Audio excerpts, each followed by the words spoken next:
بسم الله الرحمن الرحيم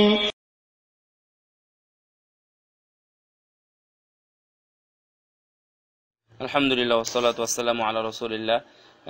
আরেক ভাই প্রশ্ন করেছেন 257 শেষে যে হজের আগে হজে আসার আগে যে মানুষকে ডেকে দাওয়াত খাওয়ায় সে বিষয়ে বলবো যে অবশ্যই এটা মানে রিয়ার অন্তর্ভুক্ত, মানুষকে জানানোর অন্তর্ভুক্ত যে আমি হজ করতে যাচ্ছি।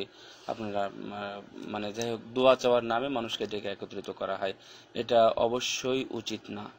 একটা পরহেজগার তাকওয়াপূর্ণ হাজীদের জন্য উচিত না। তবে এক্ষেত্রে যদি তার ঋণ আছে কিনা বা ঋণ পরিশোধ হলো কিনা এটা একটা অধ্যায়। আর দ্বিতীয়ত হচ্ছে যে অনেকের সাথে সাক্ষাৎ করার যদি সমস্যা হয় তাহলে তার আত্মীয় স্বজনকে সেই দিন যাওয়ার দিন এভাবে ডাকলো যে তোমাদের কাছে কারো কোনো দাবি দেওয়া বা যদি ঋণ থাকে তাহলে তুমি আমাকে মানে মাফ করে দাও, অথবা আমি ঋণ পরিশোধ করে দেবো, অমুকের উপর দায়িত্ব থাকলো। কিন্তু আমাদের দেশে আমার জানা মতে বা আমি যেটা দেখেছি বা জেনেছি যেটা করা হয় এটা হচ্ছে অবশ্যই রিয়ার অন্তর্ভুক্ত। আর রাসূল সাল্লাল্লাহু আলাইহি ওয়াসাল্লাম এটাই বলেছেন, ইন্না মা আখাফু আলাইকুম আশ-শিরকুল আসগর ক্বালা মা আশ-শিরকুল আসগর ক্বালা আর-রিয়া।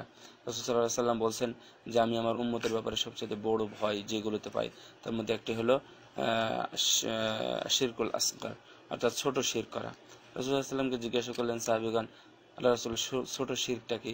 তখন রাসূল সাল্লাল্লাহু আলাইহি ওয়াসাল্লাম বললেন যে রিয়া, মানে হচ্ছে লোক দেখানো কাজ করা। এই যে লৌকিকতা, এটা অবশ্যই বর্জনীয় মানে অবশ্যই বর্জনীয়। আর এটা অবশ্যই চলবে না, এটা বাদ দিতে হবে।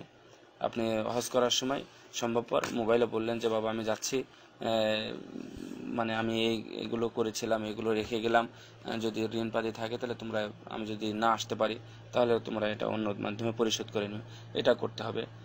এটা সিলসিলা সহিহা 951 নম্বর হাদিস এটা। অর্থাৎ এই যে রিয়া প্রকাশ করা যাবে না। আর এ ব্যাপারে কোরআনেও উল্লেখ করা আছে মানে রিয়ার ভয়াবহতা সম্পর্কে। আর আপনি প্রশ্ন উল্লেখ করেছেন যে দাওয়াতের মধ্যে আলাদা করা।